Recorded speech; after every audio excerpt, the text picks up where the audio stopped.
What if laziness is a habit of thinking about the cost of things or the effort instead of thinking about the payoff? I'm going to say it again to get a few more heads to explode. What if laziness is nothing but a habit of thinking about the effort instead of thinking about the outcome? What if you could reverse laziness by simply developing a habit of thinking more about the, let's say, the delicious food that you would like to enjoy instead of how long it would take you to get up and go get it?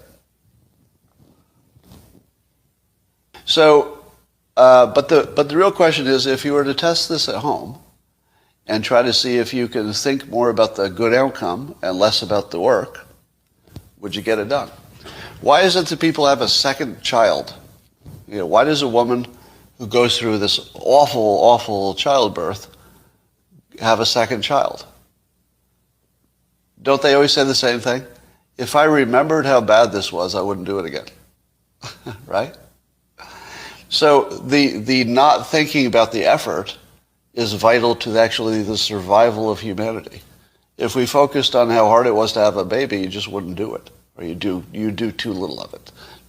But if you focus on how awesome it would be to have a family, well, there you go. You're going to go through the pain because you've already committed.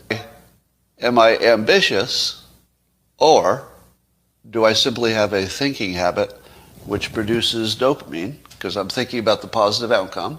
And is the dopamine the thing that gets me up and moving? And when you're observing me, you say, how the hell do you get so much done? Right? And how do I do it? I think it's just this.